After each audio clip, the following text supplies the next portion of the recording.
Hello and welcome to the See For Yourself podcast, the podcast of wild speculations and movie examinations. I am your host for today. I am joined by my fellow compatriots. I'm your mother from the year 1998. Yes, so the collective of 1998 mothers, all in one individual. Love it. I'm the best version of myself so far. God fucking bless. If only we could all be so lucky. Do we have a film for today? I'm not the person who's brought this film, so that's right. This is me. This is me doing the me thing, and as you'll catch on eventually, I have a certain taste, a collection of skills, you might say. Which is to say, no taste at all. At all. We're watching a very Brady sequel. Okay, well, I'm going to go ahead and put that in, and we're going to find a little blurb for this. Thank you for bringing this to us. I know you said that you have seen it. I have. This is a childhood favorite. I've watched this on repeat when I was a kid. Wonderful, fun movie. I did not watch the first one, and I don't know if it's just because we didn't own it. Maybe it wasn't as good. I don't know anything about it. I know nothing about this movie. Yeah, I've not crack seen it off. So we'll just crack this one out, and it is The Trusting and Anachronistic. Anachronistic. I'm unfamiliar with that word. First version of yourself.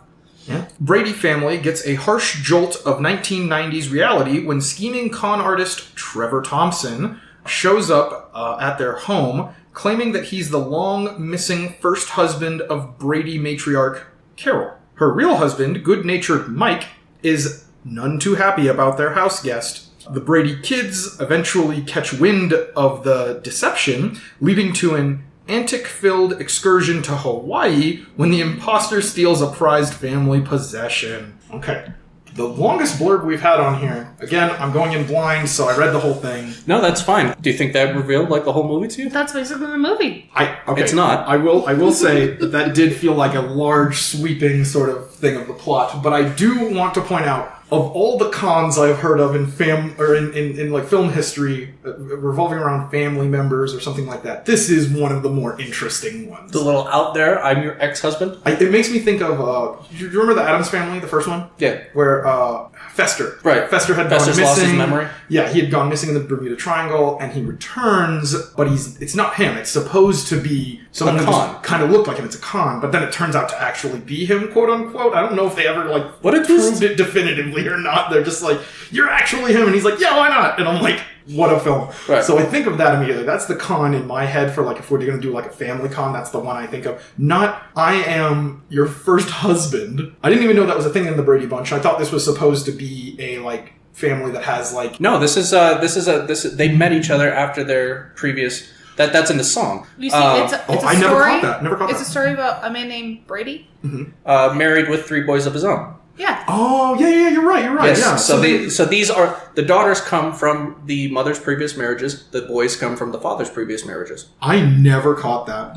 This should tell you how into the Brady Bunch I was at a young age. Almost never watched it. To be fair, it's not something that comes up. At no point do they. It's almost like a given throughout the series is that and then they have a family of their own. It's in the song itself, and then this is the family. At no point did they these aren't my daughters. I'm not going to raise them as good as my sons. That's never come up because this is a wholesome family. It felt like a very well interconnected family. There wasn't that tension. Didn't seem to come up in any of the episodes I've ever seen. Where it's not a common plot line. You're not my real dad. Please let somebody in this film say you're not my real dad. I'm going to go ahead and put it on that somebody says you're not my real dad. That would be great. Oh God, I would love that. So speaking of you growing up with the Brady Bunch, or the lack thereof, maybe we can even talk about that era of family sitcom television. Sure. And there's tropes in there. There's morals to be learned and all that stuff. Do you think we're going to touch on any of that? Do you think it's going to be very in your face, ham-fisted? We're going to teach a moral here. So the family sitcom specifically, when I think of that, I do not think of the Brady Bunch, which is weird because I feel like that's the big popular. That's the one, yeah. Yeah, I think of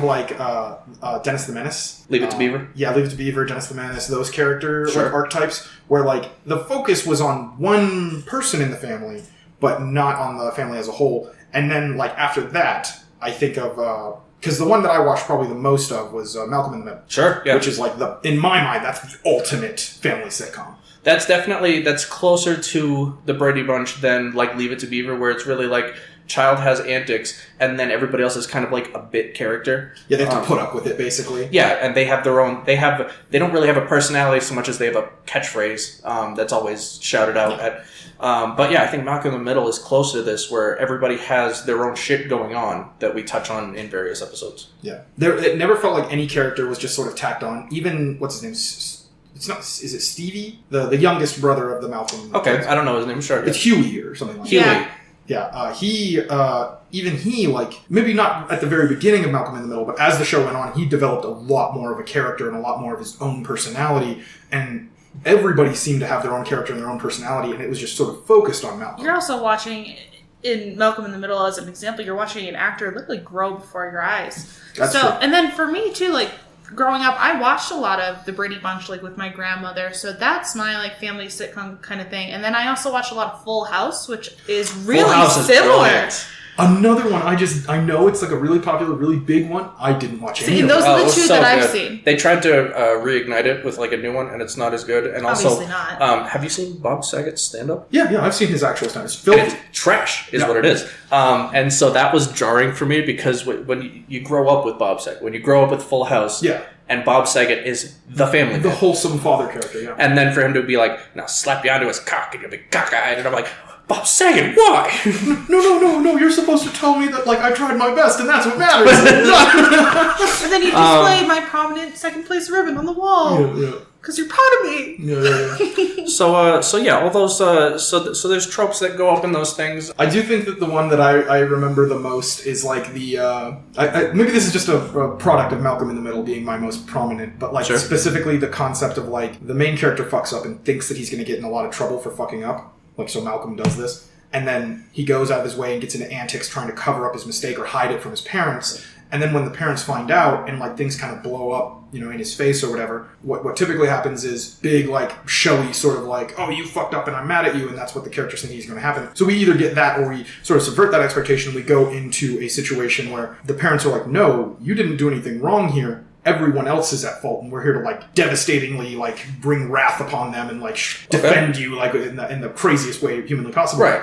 And I think that's very much like a product of Malcolm in the Middle. The more I think about it, the more I'm like, maybe that wasn't as much a thing back then. I don't think it was as much of a thing, especially in these early ones, like Leave It to Beaver. Like, typically there'd be a point where the father figure has recognized you've done something wrong and sits you down, take a seat, champ, and let me explain to you the moral you were supposed to learn from this episode. Yeah. That's usually how it goes. That's the comeuppance of it. And, like, I think that was very much Malcolm in the Middle trying to do, like, what is very much the modern thing at the time, probably, for, like, helicopter parents to sort of, like, no, my kid can do no wrong, da-da-da-da-da. Right. You know, but, like, still very much go home and tell them, hey, you know you fucked up. You're a big fuck up for this. So that was, like, the through line that Malcolm in the Middle sort of followed, where it's like, hey, you did wrong, but I'm not going to let people bully my kid, not even other parents. Like, that's not going to fly.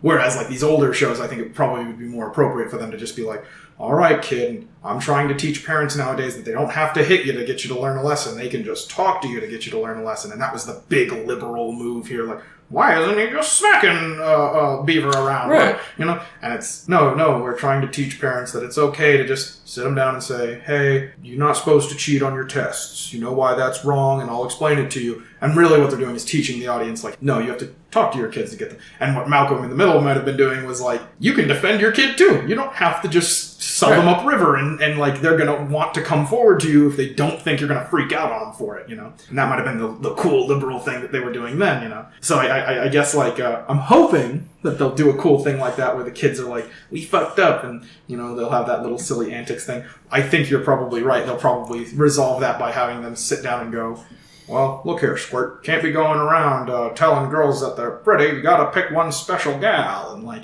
you know, that's the moral that they're trying to get across by full on explaining it to the camera. God, what else? So since this is a movie I picked, I definitely thought about, like, what are the questions to ask? How do I lead the question?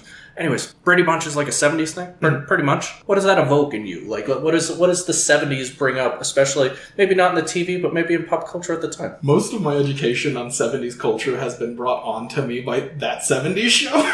That's fair. As a show I've watched a lot of. Honestly, that is very fair. And I think they're very much lampooning a lot of the 70s culture stuff, and that kind of gives me a distorted view of it a little bit. But I do think that, like, so 70s would be like, if I had to be as critical about this as I could, like, this would be sort of that, like, sex and drugs sort of era. Okay. And I imagine it would be some of the people sort of like, oh, hey, this is a new... That's one thing I'm hoping for. I'm hoping that somebody will present a new idea to the family. Maybe like, oh, hey, I listen to this type of music, or I'm dressing in this sort of fashion or something. Maybe some people are cooler about it than others. Like the mom is like, of course you can dress however you want. Marsha? Or oldest brother of the sons, and then the dad is like, no, you can't dress however you want because I'm the father figure and I come down with the rules and whatnot. I'd like to see something like that. I think that's kind of a cool thing that could be explored of a 70s culture where like new things are coming out and like people are like okay with like certain things that you would think, okay, yeah, my dad likes cool music, I'll show him this cool music. And then he's like, whoa, this is all too much fast and loud, and music's supposed to be like this. I feel like music from the 60s, like my dad listened to. Yeah, like I listen to classic, like, 20s country music, and now my kid is trying to get me into rock and roll. Oh, no! You know, that kind of thing. Cool. I like that idea as a thing that could be explored in this film. I keep trying to think of, like, this con. Why would you even, like... If a guy came to your house and he's like, hey, I'm the husband from your last marriage. Right. And you're just kind of like, yeah, okay, I'll believe that. Well, think about this. Why would you have him, like, live in your house, though? Like, come and stay with you? I mean, that's a good point. I mean, this is the epitome of wholesome family. The Brady Bunch is the most wholesome family, and they're timeless. Like, second only to God in their patience. And, exactly. Yeah. They are... The father teaches you how to be a man. It's teaching you how to be the manly paternal figure, and in every lesson he teaches, that's what he's trying to be. And you help, much like Jesus helped the downtrodden. Tom Brady, not Tom Brady. I don't know what his name is. Mike Brady. Tom Brady's Jesus, by the way. If one of the Brady sons is named Mike, or is named Tom, I'm gonna lose it. But yeah, Mike Brady was Jesus. Teaching Jesus' teachings. Sure. That's what it was. He's the goat of fatherhood. He's the goat of fatherhood. At least for his time. That's for sure. Every familial sitcom is either trying to capitalize on what the Brady Bunch did, because I really do feel like they were the first ones this was the first show that really went so hard on it, or they're subverting the Brady Bunch. I think Malcolm in the Middle is very much like all those things that made the Brady Bunch funny because we took it as rote. What if we just spun that on its head? Yeah. Because the Malcolm family, they're not very wholesome. Yeah. They're pretty very fucked much up at home. It played as much on like, what if the Brady Bunch was as dysfunctional as a real American family? That's the thing. Where the Brady Bunch is idealistic, Malcolm in the Middle is realistic. Yes. They are trying to be true to the fact. I think most people, especially people who grew up in like the 90s era, can say, yeah, that was pretty much how it rolled out. Yeah. Whereas like this came from a time, the Brady Bunch comes from a time where it's like, God, you know, maybe after the Depression or something like that, where it's like, yeah, and I got the shit beat out of me until I was no longer hungry, and then we had enough to feed everybody else. And it's like, and then they're like, hey, you probably shouldn't do that anymore. Look at this wholesome family of 13. So that would have been another thing to consider, is that the 70s would have been a time of like good money, good jobs, like everybody's doing pretty well and has an excess of like wealth to like spend on dumb shit. Even the bit about them like traveling to Hawaii to catch this con man, I feel like will play into the aspect of this that is like, you can be idealistic in a time when everybody doesn't have like, most people have like a lot of extra money, a lot of extra, like they have opportunities, they're doing well. It's not like inflation isn't crushing them or anything. They're doing good. They have a lot of money, they're doing well. You can be idealistic in that sense because everyone is doing well and they're like, yeah, we can treat each other good because, you know, I've got the money, I've got the house, the car, I'm doing good. Basically the American dream. Yeah. Well, that's exactly it. I don't actually remember if Carol Brady had a job in this. I don't remember really well. I could very much imagine a situation. I'd be surprised if she did, because I don't remember. This is very much the man had a good enough job to support his 6 kids and his wife's shopping habit. No. I also want to point out that their family dynamic would have been highly unusual for the time, and probably like frowned upon. You didn't divorce. Oh, so that's a good thing too. And I know that this probably won't be discussed, but you pointed it out, and I'm like, yeah, that is kind of a very special thing that Brady Bunch did, where they're like, these are 2 divorced people who found each other and love each other's family and don't look at this as like a big burden or anything. They're like, wow, cool. I'm divorced and I have my family. You're divorced, you have your family. Let's smash them together and have a good time. Specifically, it's a boon. It's a benefit. It's a great thing. Right. At no point in time are they like, now so-and-so might... I don't think they bring up very often in the show, and like that's why this is such wild antics in the movie, is because the exes come out of the woodwork. Like, they don't. It's very much like what they tell the story in the song at the beginning of the TV show, and then it's like, and now we're just a big family. Now we operate as a normal family, and like, you're right, like, people have baggage. They have things that come with, if you have had a divorce, there are things that you're going to be like kind of specifically a little odd about or a little touchy about, or, you know, and that's normal. That's not a bad thing, but it is weird that this show, Brady Bunch, as I understand it, of the few episodes I've ever even seen, it didn't seem like they brought up like, hey, it's going to be really tough marrying a woman with 3 kids because now I have to, you know, basically double all my expenses effectively. Well, that's a lot of how, that's something that people do struggle with realistically, where they're like, I'd love to adopt, but will I love him as much as the son I already have? They bring that up in Malcolm in the Middle all the time, where they're like, Hal will be like, oh, hey, I want to have the sexual relations with you. Oh, God, I can't remember the wife's name. It's Hal and the mom. I can't remember. The mom from 1980. We're in that. That's me, yeah. It's me. Yeah. But like, he'll be asking her for sex that night, and she'll literally bring up that like, okay, but we can't have another kid. We don't not want another Dewey. It's Dewey, not Huey. Dewey. We can't have another Dewey. They'll like make that joke and they'll like point that out. But it's because that's a real thing. A lot of families will be like, we had one of our kids as an accident. We can't do that again because finances are so bad right now. And that's something that Malcolm in the Middle would talk about. But Brady Bunch is like, no. Everything's good and fine and happy, and we're living in a time of like outstanding, like positive financial excess. Yeah. It's been a while since I've seen it, but I wouldn't be surprised if Mr. and Mrs. Brady had 2 separate beds. Oh, the beds that are beside each other? They're like, we're going to push them to go we each get a twin size. It is incredibly bold of you to assume that they'd even show us the bedroom in the first place. I know. A lot of the times, these older shows are like, whoa, we can't follow them into their bedroom. That's their sacred place. Oh, yeah. Oh, okay. We've seen it so much now in modern stuff, but like, you know that Alfred Hitchcock made movies in like the 50s and 60s, basically. Like, that's where a lot of his stuff comes from. Right. And he was the first person to show a toilet. Right. No, I'm trying to think back, because I remember watching Miracle on 34th Street, and these were not a married couple, but the man who said he was Santa Claus, like, he had 2 beds in his room. His guest slept in his room. So it was very, very weird, very, very, very, very weird to like show that back then. So I don't know, maybe Brady Bunch is just outside of that, and maybe they will, but maybe not. And not because it's not something that you could show, but just because it was considered kind of taboo. We're like, ooh. So this movie came out in, you probably have it in front of you, I want to say 1998. Oh, yeah, let me pull that up really quick. That's the year I'm from. Yes. You clearly picked that. I'm Carol Brady. I remember when this movie first came out 2 months ago. Yes. I love it.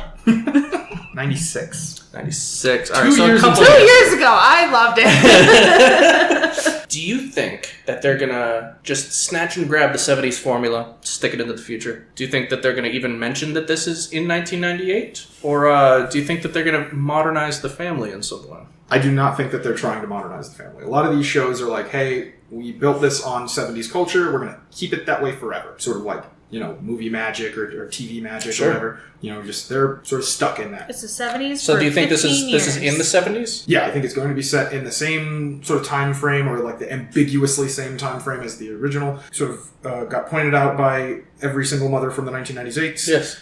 She said that with Malcolm in the Middle, you got to kind of grow with the character, and every year Malcolm clearly got older, and they clearly advanced in time. Right. They didn't just say, like, it could be any year this year. Like, no, they were clearly like, Malcolm's now in middle school, Malcolm's now in high school, and they advanced the household accordingly. Okay. In one of the earliest episodes, they're like... They talk about how Dewey said that he got to the final boss in Mortal Kombat, and got to the final... He said he beat the final boss in Mortal Kombat. And Hal responds by saying, that's impossible, no way. Nobody beats Sub-Zero. And like, for the record, the final boss in the first Mortal Kombat game is not Sub-Zero. But Hal, as a dad, doesn't have a lot of time to play these games, so he probably thinks Sub-Zero's the final boss. Because that would be... That was like the first boss? No, the first like character where the difficulty clearly spikes a little bit. Okay. Is Sub-Zero. He can't get past that one. He just can't get past it. Fair enough. And that joke is so good, but like as the show goes on, they get different gaming consoles, and you can tell that like they've advanced. They have gone through the years. Yeah. And I don't think that this show will do that, or this movie will do that. I think that it will very much just be, we're in the ambiguous 70s time frame. Right. It's 70s all the way through to 2020s. Yeah. Like, we're going to just keep having them stuck in that time. And I don't hate that. I don't think it's the worst way to do it. I just think that this is kind of like maybe a product of the thinking style of the time, or maybe it is just like their artistic choice, like just, let's just keep it that way. Right. This is the intellectual property which resides in the 70s, like, where we're not going to have the Bradys in space. Like, the Flintstones never got to the point where they were like, we've been making Flintstones for 50 years now. We got to advance them 50 years now. Right. That is, we are actually strictly over time here. We have been doing this for too damn long, but we are going to go ahead and cut it there. Does anybody have anything that they want to add before we move on to actually watching the movie and then coming back and talking about it? I am twirling my mustache right now because this is just, I've never felt so in power. Here, I've never been like, I ask you a question and you answer me and I was like, you fool. You're just sitting there like, fool. You done fucked up. I've activated my trap card. You're wrong as shit. That's all it is, man. I cannot wait. 1,500 attack points. We're gonna close this, walk over to the TV, and I'm gonna tell you every reason why you were wrong. Okay, well, we'll save it for when we get back, and then you can slam me with it. We're gonna Miss 1998. I have seen the movie.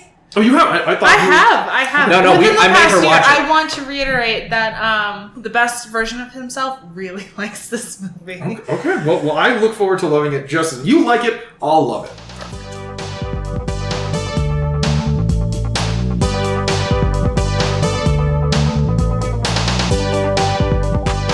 We are back from a very Brady sequel, and I believe, if I'm not mistaken, everybody has a bajillion fucking things to say about it. You fools! You were a fool all along. Oh god, what a good movie. So I feel like I'm half right on they're stuck in the 70s, like no matter what, forever. Yeah. That's kind of in there that it's sort of like a very meta joke that like, hey, these people are really into the 70s. That's weird. Well, that's the bit. It's like, the idea of the Bradys is constantly in the 70s. This whole movie is kind of a meta. They realize what it is that makes the Bradys and have riffed on it the entire movie. Because I do feel like that's a natural question one might have, is like, okay, well, we're going to make a Brady movie, or we're going to make a sequel to a Brady movie, but we're going to specifically set it in, the year that the movie comes out. How do we reconcile that? Yeah. And the answer kind of has to be either A, the characters are aged up and we sort of pretend that this is like what they would be like in the 90s, or we just don't do that at all. They definitely chose one in its entirety. Yeah.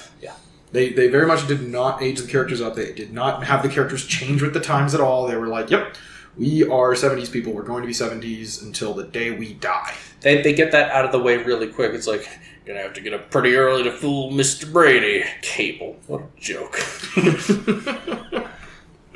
Oh my god. So I told you I figured out why there's so much sex in this movie, and I think I have the answer. Oh, tell me, please. It's kind of I kind of went over it before we got into the plot, like in the introduction portion of this, so that's interesting. The Addams Family came out in 1991. Oh. And that was a distinct portion of the comedy, and the excitement surrounding it was that Gomez and Morticia are specifically very sexually interested in inches away from fucking each other in every scene they're in. Yeah, and that was specifically part of their character, part of the writing process, and it's almost not even a joke. They're kind of playing it straight, and it just comes off kind of funny. Maybe because before that, that didn't really happen a whole lot. And so what you're saying is a very Brady sequel had to one-up it by having the siblings fuck each other. I don't know if that's why, but I do think that might be why the Carol is so outwardly saying things like, I know I have something that I'd like you to be inside for a long time, and it's like, I know something I'd like to get a grip on, Mr. Brady. I know if they checked the fingerprints on something, they'd find mine all over it. And it's like, there's a whole portion of this film dedicated to Mr. Brady saying, hey, don't use foul language in front of my children. Now I'm going to kick this guy's ass for that. And for no other reason than using foul language. And at no point, maybe, you know what? That's probably, that's the final sex joke. He's saying,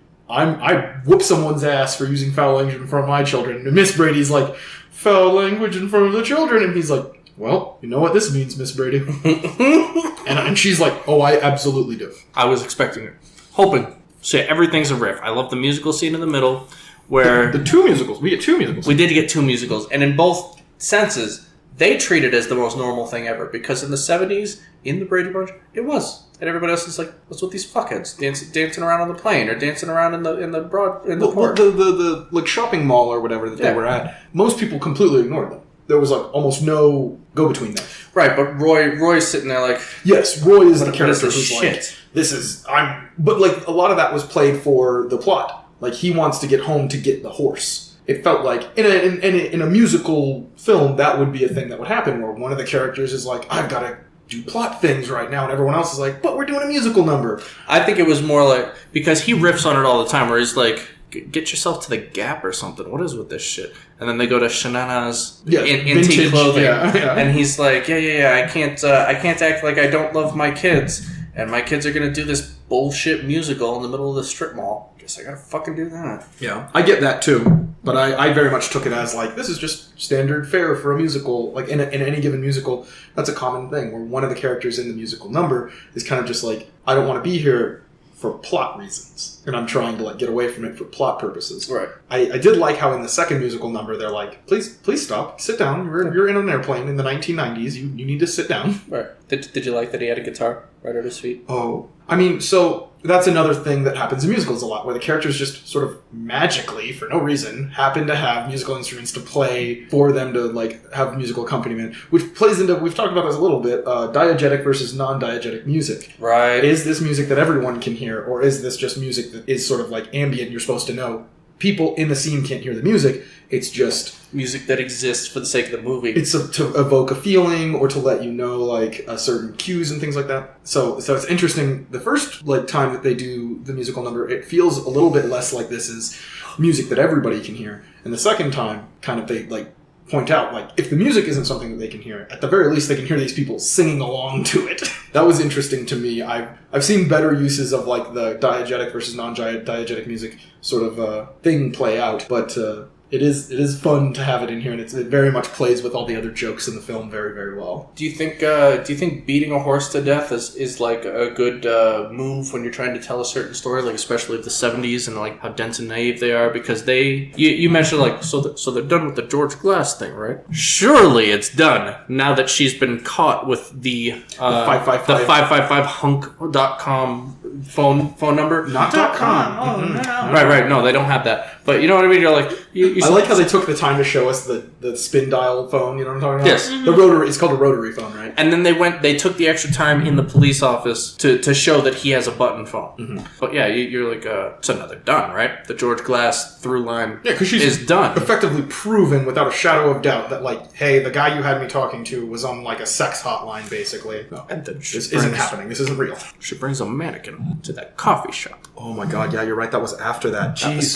That was directly after that. That was the next one.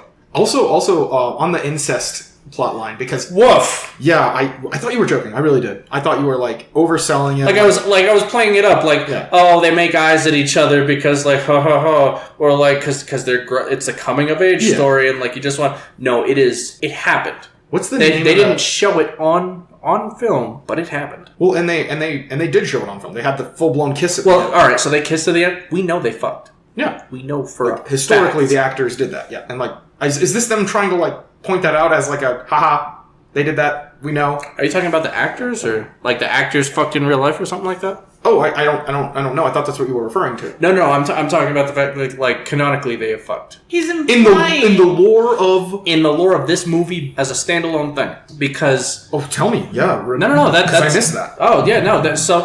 Because like they're awkward about it the whole time. It's like they're off to the rec center. It's like no fooling around. And like, What do you mean? Because that scene with the curtain between the two. They were fooling around. It does not imply that they had full-on sex. It implies that they did something. I think it definitely implies that they're thinking about it. I don't think it implies that they actually did it. All right, I guess so. I'm willing to give you that one. But yeah, they kiss. They full on. They kiss twice. Passionately kiss. And there's something to be said for that. There is like a large standing community of people who believe anytime there's a kiss on screen that equals sexuality. Because that's how it used to have to be. We cannot show people fucking. That would be ridiculous. Certainly not in the Brady Bunch movie. I'm just saying that they had the scene with the silhouettes and they're like, yes, Greg. No, absolutely. They are very much trying to push us towards thinking that, push us towards acknowledging that these characters have a sexual attraction for each other. It may have not fully said that they fucked. fucked. It heavily implies. I think the reading of any given thing as like, hey, when they heavily imply something, that's enough for me to go off of to say that it happened. That's a perfectly fine reading. I don't have a problem with that. I'm just saying that, like, one, I did not read it that way. And two, there is a method of filmmaking where you do that. It's not as if the moment they said, hey, you can have a movie with a sex scene in it. It's not as if the moment that happened, everybody started doing it. That's not how it happened. Okay. It was very much a slow output of these things, and very much as it was happening, it was sort of like, that's kind of like a French movie, right? No, it's an American movie. What? You know? I'm going to stand by historically. I don't think anybody did the stepsister porn, stepbrother porn.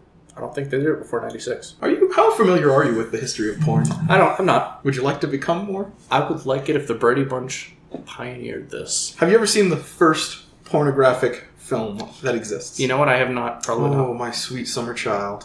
What's in it? Step You know that there has to be a first one, right? Sure. So what's in the first one? Do they not show it? Is that the bit you're getting at? No, that's not what I'm getting at. It's a porn film. They fuck. They fuck. Yeah. On film. I think they literally fuck. It's not even like they're fucking. Oh, okay. Yeah. All right. What's the bit? What's the? I'll tell you the entire plot of because there's a plot. Oh, there's a plot. Oh, well, let me assure you, there's a plot. And it's not as they far, go to Hawaii. It's not as far removed as you might think from like modern porn. Okay. So the plot is basically there are these two girls standing on the side of the road, and they're waving down vehicles that are driving by. Oh, one vehicle stops. The guy in it is like he's mouthing to them because it's a silent film. That's phenomenal. Yes, of course.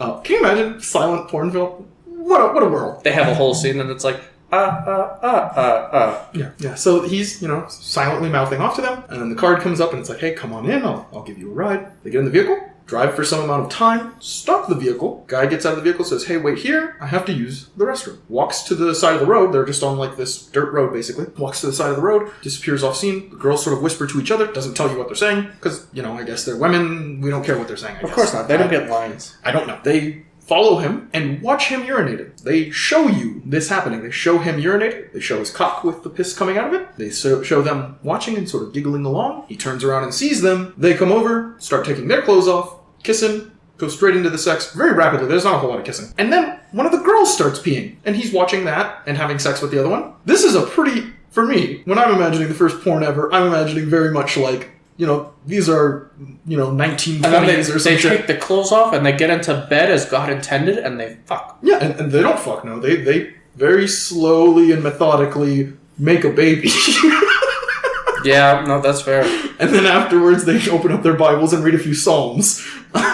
That's what I'm imagining. And to see this, I'm just like, wow. The fact that the first porn in existence was a water sports fetish. Absolutely, yes. And also like having sex with a complete stranger and that whole thing. And a three-way too, like the other girl gets in there. No, that's all tame. It's the fact that they pissed in front of each other. Well, I think that would be pretty... In my imagining of like the 1920s, I'm not over here like these people are all having three-ways, but like we do that to the past. We imagine it's more wholesome or whatever. Yeah.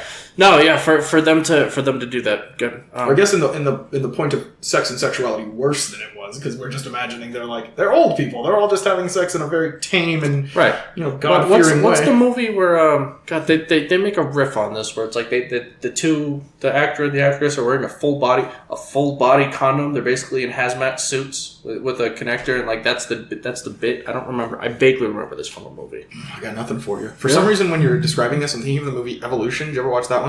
It's definitely not that, but I haven't seen it. It's a very funny film, and there's like a scene where they go and like they don't have sex in the hazmat suits or anything, but there's like a very funny scene with hazmat suits. You go on. I need to find this movie, but yeah, I don't know. I definitely think they fucked. I think that their awkwardness is very much that they fucked, but maybe they didn't fuck. But the kiss. This is another one of those things. Passionate kiss. We talk about this in another podcast episode where what does a movie have to explicitly show you, and what is it okay for them to just imply and you get it? Right. What are the things that need to be said? Well, I want to point out, speaking of awkwardness, Jan and her fake father made me a little uncomfortable. Yeah, there were a couple scenes of that. That was weird. Okay, listen. Yeah, you weren't the only one for that. Obviously, like, the kids are growing up. the actors are growing up, and Cindy in particular, that was a wig. You can't tell me anything different. She's definitely wearing a wig. I'm not surprised by that. And I'm willing to accept it. They're definitely like trying to de-age her as much as possible, because I imagine like this is the last thing they probably think they're going to make for the Brady Bunch. And when they started, quite a few years beforehand, Cindy was very little. And now we're looking at a girl that I swear to God, like she's got to be at least 10. And they're trying to age her down to be like a 6-year-old. It's just not working for me. Then we go to Jan, who I don't know how old has the actress had braces is. for the last 30 years. Right, but the actress has got to be like 16 at least. She's got to be more than that, probably. Well, yeah, something like that. And she's like, Dad, can I sit on your lap? Full body throws herself in. I know, she was the size of him. Okay, and then they get in the car and they're going to go shopping or whatever, and she's like sitting on his lap again, like in the back seat. She's in a dress during that scene too, and that's pretty awkward for like a teenage girl to be sitting in your lap in a dress and she's not your daughter. Whether that was your real daughter or not, it's like, ooh, this is getting a little weird. That's at that age where it's very inappropriate. This is weird. I'm going to pause for a second here. The Naked Gun. Surely you've seen that. I've seen Naked Gun, yeah. Yeah, so the full body condom sex scene. Oh, okay, yeah. Yeah, that's what I'm. I'm sorry, I was imagining something entirely different. I also was, because I thought it was more hazmat suit than condom. You did say hazmat suit, and I think that's what threw me off. Oh, okay. On your point of like awkward sort of, so like they keep lampooning the Jan is like the ugly, unattractive, unappealing, Clearly not she's good. Not. And they're trying to do that. Yeah, they're very much that. pushing that, and it's weird to me that like she has, again, I pointed this out while we were watching, but she has like a 6-pack basically. She has like the line. I mean, she's defined.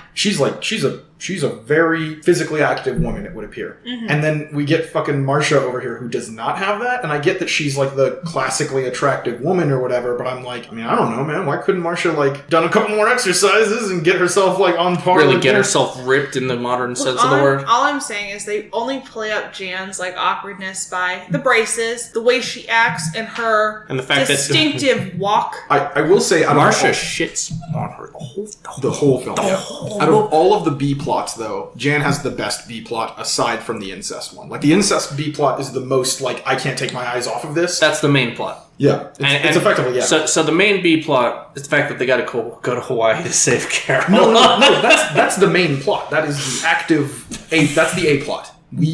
Everything is being driven by this like guy who came to the house, and he's kind of like an outsider, and we find out that he's actually an outsider and he was conning us, and now we have to go to Hawaii to save Carol. That's the A plot. That is what's driving all their actions the entire film. The B plots are just the stuff that's happening in between, and absolutely the best B plot is the incest one because it's just so wild. Like, holy fucking shit. And then the second best one I think is George Glass and Jan, and this movie really does embrace absurdist comedy. Like, just, we're gonna do the wild, wacky thing and not explain it at all and not try to, like, harp on it at all. It's just happening. I brought a mannequin to the coffee shop and pretended he was a grown man, and everybody just accepted that was, this is like performance art. I don't even think they needed to have that in it. Like, if the people they could have just done it, yeah. Yeah, the people were they just applauded at the end? Yeah. Oh, God, they applauded at the end. They applauded.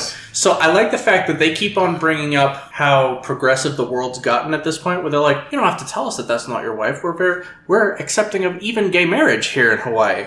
And they say that, and they're like, your wife said she wanted to be gay. And it's like, we all want to be gay! Yeah, like, I get that the literal words being said are like, hey, we're, politically correct now. But the way that they're responding to it, like, why would you tell this guy claiming to be this woman's husband that she wants to be gay? Why does she need to know that? Or why does he need to know that she said that? Right. He doesn't. For the sake of the joke. Yeah, I get that it's for the sake of the joke. I get that there is some probably demeaning aspect. You mentioned that the nunchuck scene was like perhaps a little bit like racially insensitive, but like barely. Yeah. So the problem with it is like this is supposed to. The joke here isn't that like Asian people sound silly when they're doing kung fu. I think the joke is dads sound silly when they're pretending to be cool in front of their kids. Yes. Oh, hey, look, I've traveled around the world. Oh, show me some of the cool stuff you traveled with. Oh, well, nunchucks. I got these totally authentic nunchucks, and it's like, for sure that like, the joke's supposed to be that he got this at like duty-free store or something like that. Let's even say that maybe he did get them while traveling. Even sure, still fine. But like, I do think the humor comes from a dad trying to impress his kid, and he's like, well, show me how to use them, and he just starts making the silliest noises possible that are very much those, like, the noises are specifically the part that's like those are racially insensitive, but I don't think the movie was getting at, or at least maybe, is this the point you're trying to make, that the movie was not being racially insensitive to Asians, but the fact that, like, dads being goofy could in their own way be racially insensitive? Yeah, like the stereotype of dads doing type stuff like that is typically racially insensitive, but the movie wasn't being racially insensitive. It was just portraying a factually accurate depiction of what a dad would do if he was like, I picked up these nunchucks for you, son. Oh, show me how to use them, Dad. Okay. And a dad would be sort of over the top and silly about that instead of like trying to be like, hey, you need to be respectful of the culture that these like represent and don't just go around making these wacky ass. A dad would not say those things. Right. A dad probably should, but in realistic, like, especially like, 1990s or 1970s. If you're giving your kid a weapon, at no point in time are you telling him the sensitivities revolved around that weapon's origin. I don't know any like dad who taught his like son how to use a bow and arrow for hunting, and that was like, hey, this is like a cultural artifact for many different cultures, and you should be sensitive to that and learn more about how this like, hey, history. Before you shoot the arrow, make sure you pat your mouth and make That is much more likely, where the dad would be like, yeah, you got to do your wah-wah noises before you shoot the arrow, haha, because it's a Native American thing, and only Native Americans ever had bows and arrows. That is much more likely that, like, just over the top, radically, like, insensitive, but, like, I'm trying to be goofy and silly for my son type of thing, right. Which is, like, endearing in its own right, but also very, like, God, this whole movie made you do that, because like I constantly go, did you see what they did? You did that like several points in the movie, and I'm just like, yeah, oh God, I can't believe I didn't. So I mentioned this on the other episode where I'm like, incest. The movie's about incest, and you're like no way. And you're like, I can't believe that I didn't play it up enough to be like, no, this is that's what the movie's about, and very in your face. It is not a subtle thing. As I recall, basically the way you described it was the guy wants to move out on his own, but the dad won't let him, so he allows him to move into, like, the attic. And then the daughter's like, hey, me too, we're the same age, I should be allowed to move up there as well. They move in to the attic together, and the guy's kind of like, oh, I'm noticing that my sister's a grown woman at this point, and she sort of notices the same thing. And it's, like, really incestuous, basically. And I'm like, oh, come on, it can't be that bad. Like, I get... now that in my mind... It can't be that bad. All of my liberal college film studies learning has, like, infected you at this point, and you're like, oh, there was a scene where, like, it meant there was a wave crashing on a rock, and it meant they fucked. And it's like, all right, well, maybe you're stretching it on this one. Not every rain means baptism, James, but I appreciate what you're going for. No, they fucked. Oh no, James. I severely underestimated just how accurately you could figure that shit right the fuck out. I'm so sorry for mischaracterizing your assessment. So you keep bringing up throughout the movie that, like, the director knows what they're doing, because there was a couple of scenes specifically... Well, actually, I like the first scene from a director's point, because they had just gotten over Mike Brady's, like, and a house with the glue in the house, and I'm an architect, and he went on for his monologue. And then Roy shows up, and not only does Miss Brady fall over in shock with the cross-eyed, like, as is wont to do in the 70s, the house of cards falls down.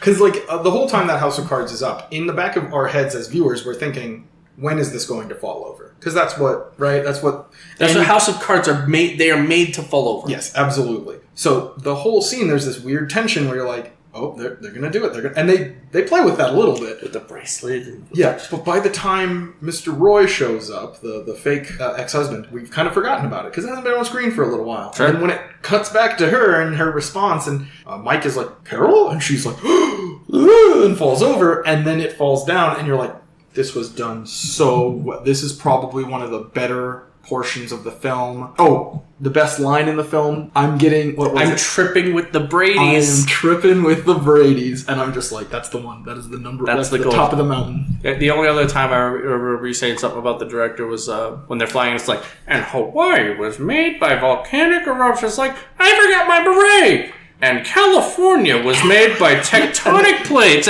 and the plane flies backwards. No. They take the same footage that they already had, and they just play it in reverse. You want to talk about saving money in a film? The top of the mountain is exactly that example. We'll just play it backwards. It's just as good. It makes the point we're trying to make. Like, why would we have them... By the way, if you were to do it any other way, if you were to be like, okay, well, now we're playing the clip forward, but it's reversed, so it's flying forward backwards. Do you think that makes less of a good point? I don't care about the point. The joke is what matters, and I think this joke is strictly better than if they were just sort of like... flip it and go back... I think it would instead of right to left on the screen, they go left to right on the screen. Same footage. It's the same footage, but with the plane reversed. I think it would have been maybe better if they had done the like a scene transition where they flip the shot, and then it's just the same shot but moving that way. That would have been good. Yeah, instead of like, because there's different ways to transition a scene. Sure. You can fade out, you can fade in, you can do all kinds of stuff. Yeah. But like, you can actually take the shot and flip it like that, and like actually have it seen that way. And I think if they did that, it might have been more funny, but I very much like it. That would have been fun. I think it would... You know what? I think considering most of this film is taking shots at the meta of why the Brady Bunch is funny, I would have appreciated it more. I would have appreciated it. Because those kinds of like shitty scene transitions are very normal in the 70s, but not anymore. They're kind of a dead art form. Right. Can I tell you the stupidest joke in the movie that I actually kind of appreciated? What'd you like? So let's hear it. Marcia's getting laid by those Hawaiian boys. Oh, brilliant. 5 Hawaiian boys. That joke is so much better, and I really wish they had set it up a little bit better, but it's still very, very good. Because they reference menage a trois so much in the film. If it had been specifically 2 Hawaiian dudes, like one on one end of her, one on the other, and then somebody had made a menage a trois reference. Or even if they had just... Because the whole point is that like it starts off with menage a trois, like, I think that's French for you're the most. And so even if they had just like casually, slightly tied it in, it was like, he's getting laid by the 2 Hawaiian boys. They come over and they're like, you're the most. And then cut off that. What if they had, instead of saying she's getting laid by the Hawaiian boys, instead she said, she's with those 2 Hawaiian boys, they must think she's the most. Oh, that's also good. Oh, fucking bravo. That's good. That might have been the move there. But I do like the laid bit. It's right there. I mean, we're already making crude jokes where it's like, oh, I'd like to get a hold of something, Mr. Brady, and he's holding a carrot. Like, he has no reason to be holding the most massive carrot.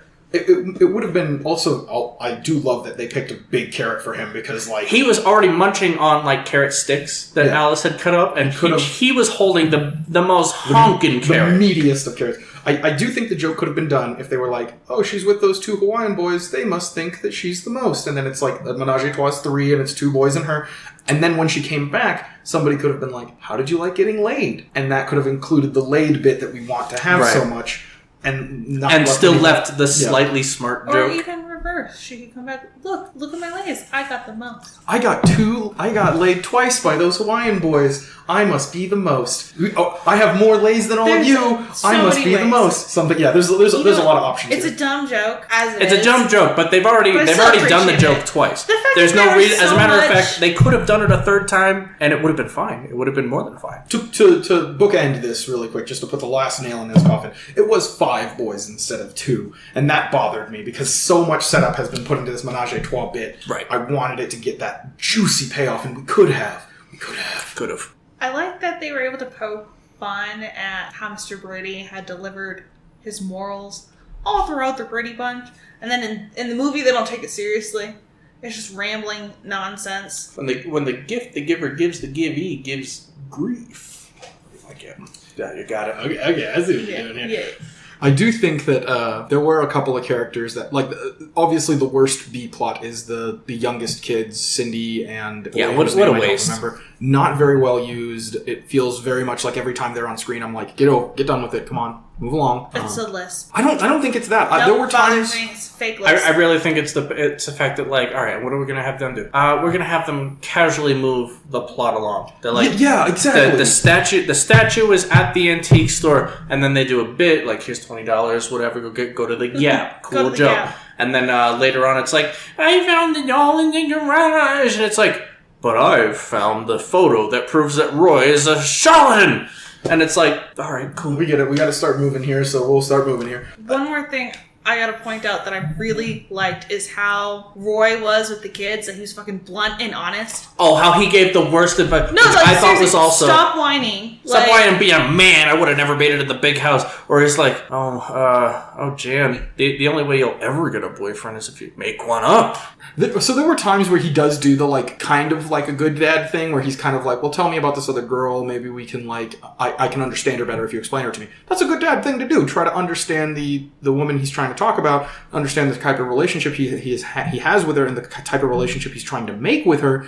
That's a good dad thing to do. But the bad dad part is when he's like, oh, she's too good for you. You should probably date a librarian or something. She's too fast for you. Whatever the fuck he said. That's the bad dad thing to do. I think, I don't know. It feels like Mr. Brady, Mike, would have done a better job with that one. I'm sure Mr. Mike Brady would have done a better job. I don't think they would have come to a different conclusion. I think that for the sake of the formula of Brady Bunch, it would have been like, you're right, Dad. I'm glad we had this talk. And then as soon as he leaves, I'm going to make up George Glass. That's actually a good question. Because it seems like some of these could be like the sitcom thing, where it's like we have an episode for a sitcom, and it's just Jan going to Mike and saying, hey, I want to have a boyfriend, blah, blah, blah, whatever she says. And then him saying something that inadvertently makes her think, I should make up a boyfriend. His convoluted back-ass words, like, moral story, like, definitely would have led to him being like, you're right, I should date somebody else so I forget my sister. And it would have come naturally in the space inside the Brady Bunch. And I love that I really do feel like they came to the same conclusion that they would have come to, even though Roy is just like, fucking get over yourself, kid. Yeah. Like, whatever. Just make up a boyfriend, you're not going to have a real one. It's the same thing that would have likely happened either way, but just presented to you as, like, shitty dad words saying it. Because all these bits that they have, I do think reference something in the Brady Bunch history where they're like, a horse in the house? Mom would never let us happen. I am almost positive that we could go through Brady Bunch filmography and find an episode where they're like, we've got a horse. Do you think Mom will let us cave in? I'm like, we gotta hide the horse from our mom in the bedroom. That sounds like a very Brady Bunch thing to do. I'm not gonna lie, James. I think that's just the better version of what we actually have. I'm sure if we found the episode with the horse that they're referencing here, it would just strictly be worse than what you described. Ooh, so I mentioned one point, like I kind of made a side crack about beating a dead horse. Do you think that's why the horse was the MacGuffin? I think that horse has been in the Brady Bunch for, like, all of their episodes. I think that's always been there. Okay. And so they had to come up with a backstory for the horse? Yeah, I believe so. So hold on. Do you believe that? I believe based that. on any actual evidence that you have? On vague memory. Okay, so basically none, right? Basically. Because you could have a vague memory. I always thought they had a green car, and it's always been red. Like, that's the kind of vague memory we're working with here. Do you think that the movie tricked you into thinking that it had always been there, even if maybe it wasn't? I mean, it very well could have. My heart tells me that was always part of the film set. But do you think that the movie tried to push you to think that in any way? I'm coming to that conclusion. Do I think that the movie made me feel that? Yeah, maybe. I mean, it kind of does, right? Like, it sets that up like, man. It feels like it belonged there the whole time. Yeah, like they say that at the beginning where they're like, I wonder who would have this. Whoever they have must have, or whoever they are must be really interesting people. And then it just cuts to the horse in the Brady family house, and then it cuts to the Brady family theme song. And it's like, get it? Because it's at their house. It's always been there. And that's kind of, I think, that's kind of the implication they're making there. And it does work, right? It sort of tricks you, right? It does. Can I also point out something ridiculous that's just kind of common to me? Mrs. Brady's husband. She believes him to be dead. He's probably dead. And then we get the nice Gilligan's Island reference later on down the line, which is kind of funny. She's totally willing to take the last thing that she got from her husband, which is this horse sculpture, and just fucking, like, donate it to her women's charity, whatever. She just doesn't give a crap, does she? That's kind of messed up. And that's the weird thing, because I agree. I think the movie is trying to say that. But, like, then when he's alive, apparently, she has all these weird reservations about, like, telling him she doesn't want to be with him and wants to be with the family she's been with for however many years now. And it's trying to see her as tying back to these moral values where, like, I married him. I told him that I would love, honor, and obey him. That line. Oh, yeah. And if he says, I'm taking you and the kids, gotta obey. Hey, that's the third thing I said. That is the third thing. The most problematic of the things. I do love, that is probably the best part of this movie, is how often they're just like Brady Bunch superpowers. Sometimes it's a benefit and sometimes it's a detriment. She needed to tell that man she needs a divorce, and the word could not come out of her mouth. She needed to get a haircut, and she got the exact same haircut, even though they clearly did not. Even though they chainsawed and bleached it. Yeah. They like bleached her hair and did all this different stuff, and like really, and it came out exactly the same. They didn't even curl the back end of it or nothing. It was perfectly in the same shape as it always has been. Just stuff like that throughout the film. Oh God, remember when they were just packing lard into that meat? Oh my God. God, how 70s was that? Because, like, I think, like, around that time, it was like Crisco was a big thing because it was synthetic lard or, like, healthier lard. By the way, I wanted to find if the Brady Bunch had that horse. First off, they did have the horse. Earlier that same year, Alfred Hitchcock had that horse in a movie. During the Brady Bunch scene, they had the horse. That same fucking horse was everywhere. That horse is important to somebody. It's all from the same studio, obviously. They've just repurposed it for several sets. I think Ashley is saying exactly what I would say here, and that is that, yeah, when you have like a major studio that owns the set and owns the production and everything, they are going to be like, in order to save money, let's see what we have that the studio already owns and just has lying around. Right. And they just borrow around and use them for whatever reasons they need to use them. I'm sure that Brady Bunch house, like I'm sure that same floor layout was probably used in many movies. I wanted to make sure that it was in the Brady Bunch, which it was, but then people were like, hey, it wasn't just in the Brady Bunch, it was in everything. I'm glad to know I'm not crazy. There is a movie that uses the the Ghostbusters, like the hearse? The little tool that they have that they use to like the spectrometer or whatever it is. Sure, okay. That thing is used in like a bunch of other films. Just because various phenomena. As what? Whatever. Yeah. Literally anything. It could be a Geiger counter. Sometimes they'll put it on top of a microwave and say, no, this is a radio. Yeah. Because look at the weird thing on top. That's not a microwave. Microwaves don't have that. Oh, yeah, okay. It's a special radio of some kind. You know? Sure. Anything. That's the cool thing about like film is we like to think like, no, what they're doing here is they're trying to make this look as much like real life as they can. No, they're not. They're trying to make money. They just need to convince you that it's a thing. That it's anything. Yeah. If they can pass it off on you, they did their job. Even if somebody is smart enough to say, no, come on, that ain't right. That's just that one asshole. I mean, we thought that those were mushrooms because when we think of like psychedelic mushrooms, the little dried mushrooms like in a baggie, like those could literally have been dried shiitake mushrooms or almost anything else. Or anything. It could have not been mushrooms at all. That bag of tea that you brewed before this episode, that could have very well been the same shit that they had in that bag. There are times where they'll do that though, where they'll like pull up a bag of oregano and be like, "Oh, look, it's a bag of," and say anything other than oregano, right. And you'll be like, "That's oregano. I know what oregano looks like. Stop saying that is like, right. Anything else."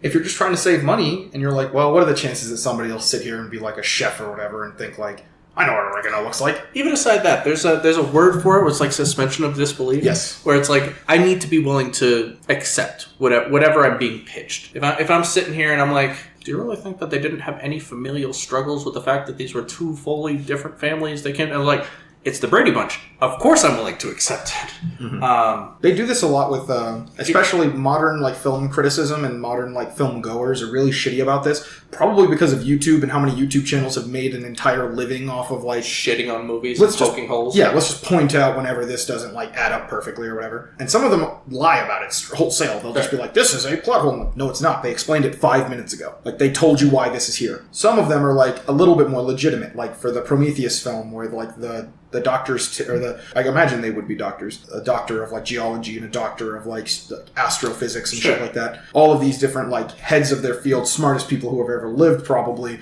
are out here just going to this planet and taking their helmets off.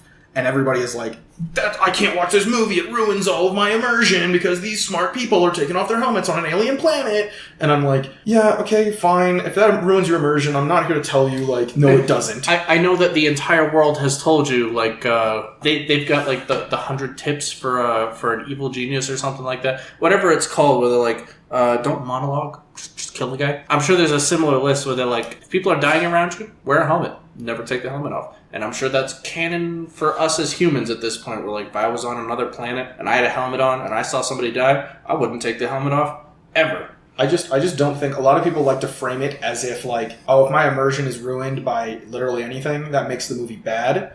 And I disagree so wholeheartedly. And I get that, like, maybe it's bad for you.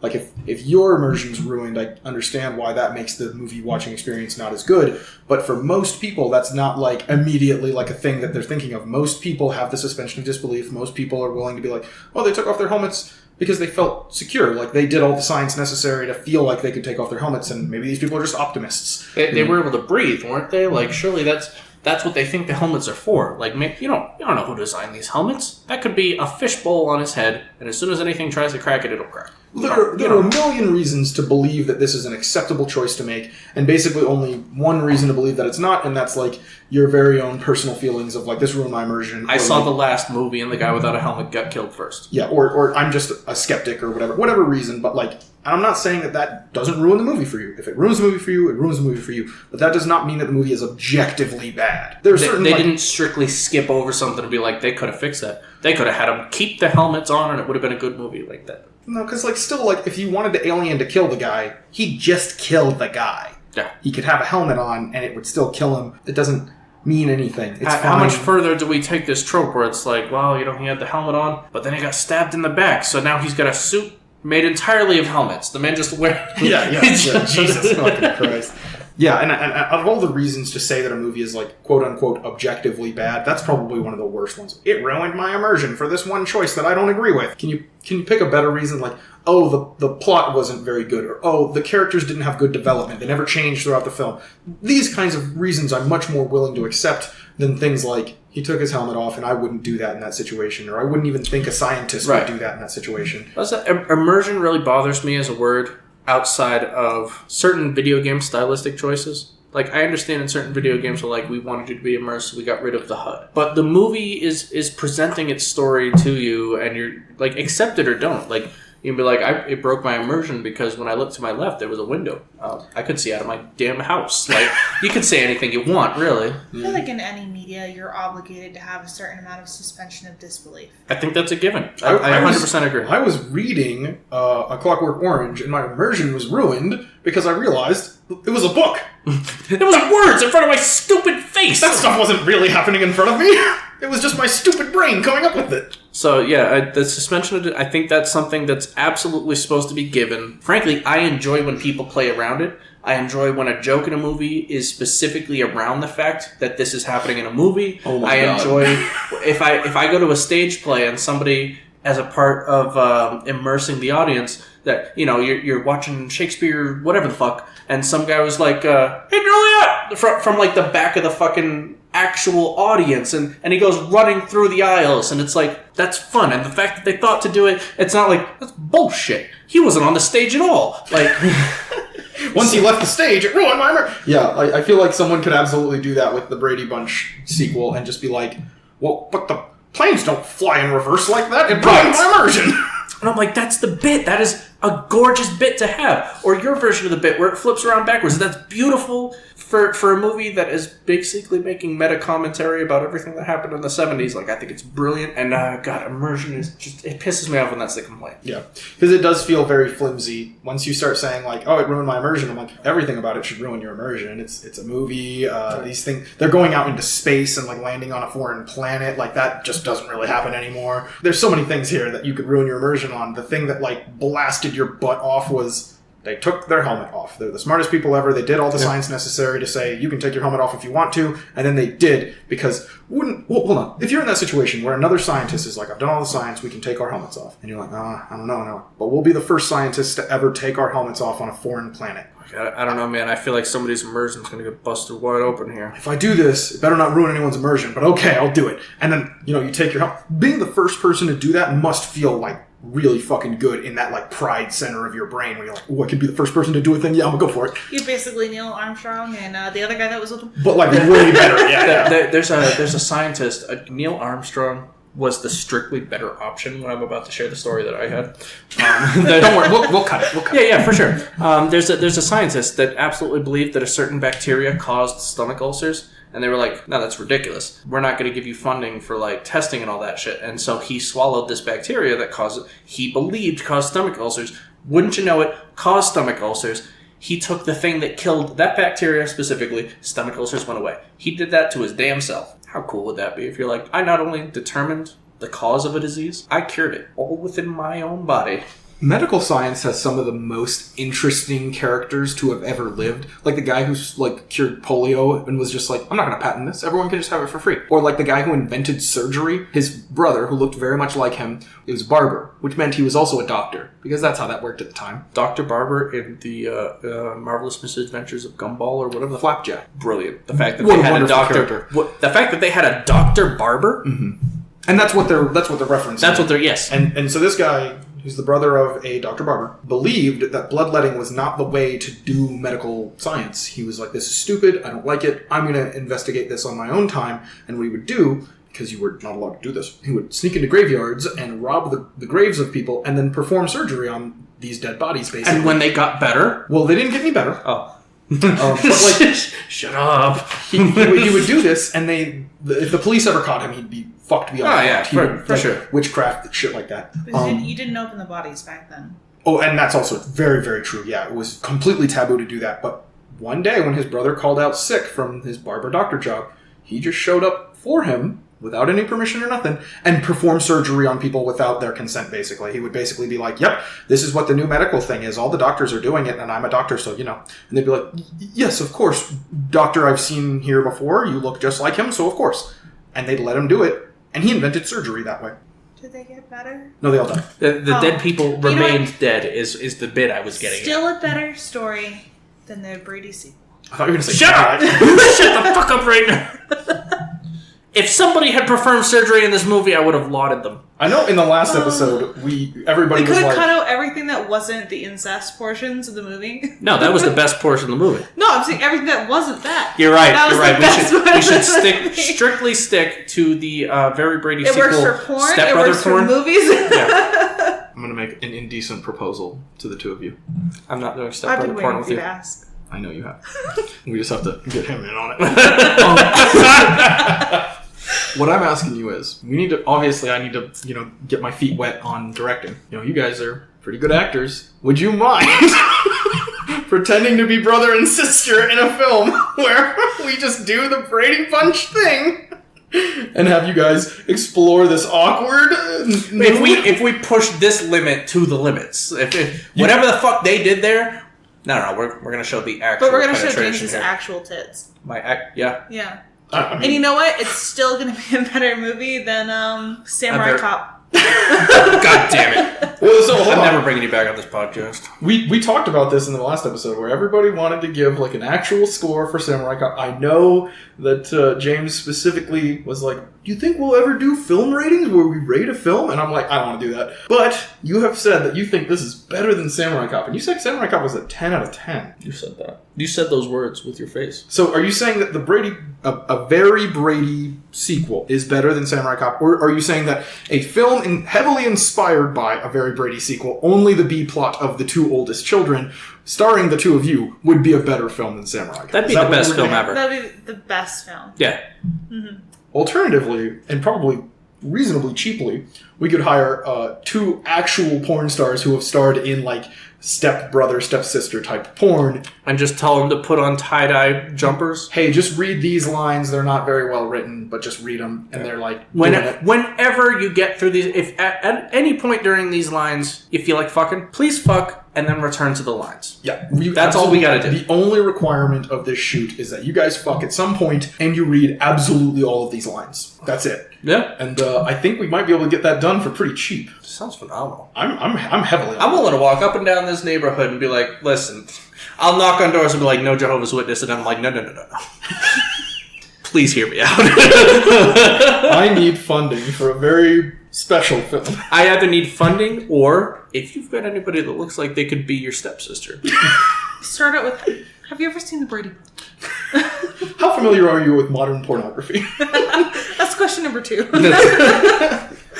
And they're like, I know exactly where you're going. That was my favorite movie. I'll get my coat. You know what? I don't need it. I'll leave all my other clothes, actually. Just wear the coat. Where do you live? Next door? Let's go. The first house we check is just like, oh, absolutely. They're like, I'll grab my wife. I'm like, no. I need somebody that looks like they could be a stepsister.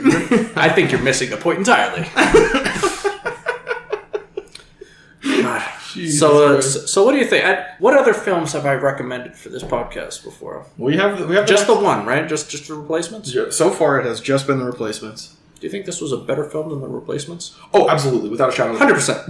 1,000%. So you kept on lauding the director. Was that in earnest? Or did you actually think I had never heard of that director, and it is a female director, as far as I can tell just from the name. I think her name was Arlene. Yeah. And that's a rarity. A lot of times female directors don't really get a whole lot of chances. Okay. And with like a well-established franchise, I was excited for that. So that's why I pointed it out. I was like, oh, what I should have said instead of, I literally just said the name very excitedly. I should have been like, it's a female director. We don't get a lot of those. Is that what you were excited for? The fact that it was a female director? Stop. She did a decent job. Or the fact that she did a decent job on top of that? So when I pointed it out, I didn't realize that she had done a decent job yet. All I had seen so far were basically the Indiana Jones scene in the beginning. It wasn't like filmed so fantastically that I'm like, this is gonna be fucking amazing. Right. So I didn't think like, oh, she did a good job. I just thought it's a female director and that's something worth celebrating. Now looking back, yeah, she did do a really good job. Yeah, absolutely. I think that this movie's competently made.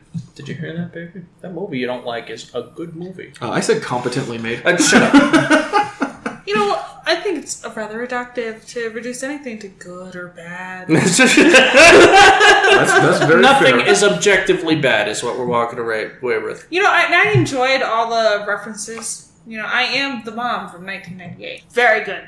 What about that dog scene that you didn't get at all? What's with the dog and the I don't kid? fucking I understand didn't get the that dog. one at all. I'm sure this is Genie, something... Yeah. I got Gilligan's Gilligan's Island. There were more. I'm sure there's something there about Lassie. Yeah, I was going to say, maybe it's a Lassie thing. Yeah, Lassie wasn't really the thing that I did. One. Everybody knows the Lassie go to the well bullshit, but Lassie wasn't my jam. So maybe it's a Lassie thing. Maybe it's an old Brady Bunch thing. I don't have a perfect one-for-one We had some great discography guest of the Brady Bunch. actors in that movie too, by the way. RuPaul, Rosie O'Donnell, Zsa Zsa Gabor. Which is like, you don't see Zsa Zsa Gabor in anything. Anything. I don't know what the fuck she does for a I living. don't even know who that is, but she was so ancient in that movie. Is she alive today? I've heard the name. I've heard people I've make only jokes heard about the her. name. Yeah. I've never seen her in a whole lot of stuff, I guess. I don't know what she does. Maybe she's actually married to Rosie O'Donnell, who is a notorious lesbian for the time. Yeah. Notorious? Yeah, that's all she's known for. And also she was in something else. Who was negative? Well, I mean, I guess, but I don't think it has to.